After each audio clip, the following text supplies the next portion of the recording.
and this actually brings up something else somebody asked. I'm seeing a lot lately of complaints that I am biased. And they seem to be coming in very similar ways, probably from outlets that would like me to shut up.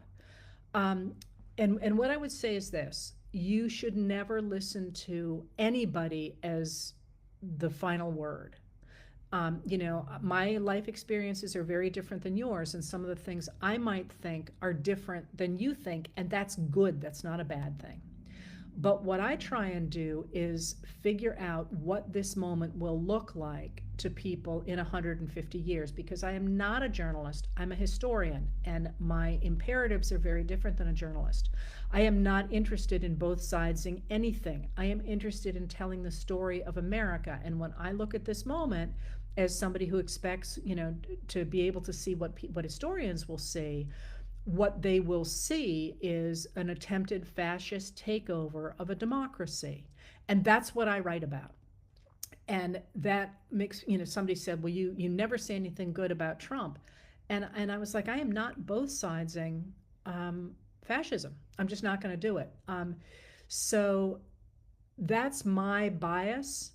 But many of us, I think, are in a little bit of a hard position here, because somebody like me is actually not terribly, I shouldn't say I'm not terribly interested in today's parties. I'm interested in how the parties are shaping and forming and changing. But I am not personally normally a partisan. I am in this election because I care about the survival of America, American democracy. But it's very, very hard to write about Trump as in any normal way.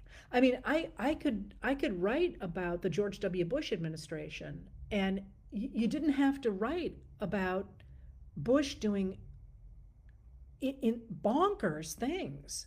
And at the same time, one of the things that came out this week was yesterday, I guess, I've lost track of days, is Bob Woodward's evaluation of the Biden administration as being the only one in his experience. Now, mind you, this is just one man's view, but the only one in his experience that was really incredibly well run and based in principles of trying to do the best for the American people. And so anybody who is trying to report that accurately ends up, I think, looking to partisans as being biased. So one of the things that I do to try and get away from that is I post my sources. So you can look at it and you can say, oh, I don't trust that writer that she has gone to, or I do trust that writer, or why isn't she talking about these people? Or and I do read pretty widely across the spectrum, as long as people are fact-based. And that's the other issue that we're having right now talking about American politics, is that the MAGA Republicans don't base anything in facts. So you can't really talk about what the Trump campaign has said, because they're just insulting people and lying. And if you call that out, that's not bias, that's clarity.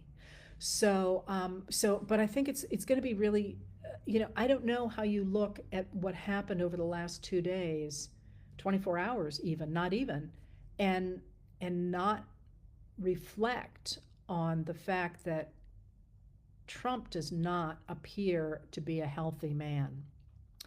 All right, so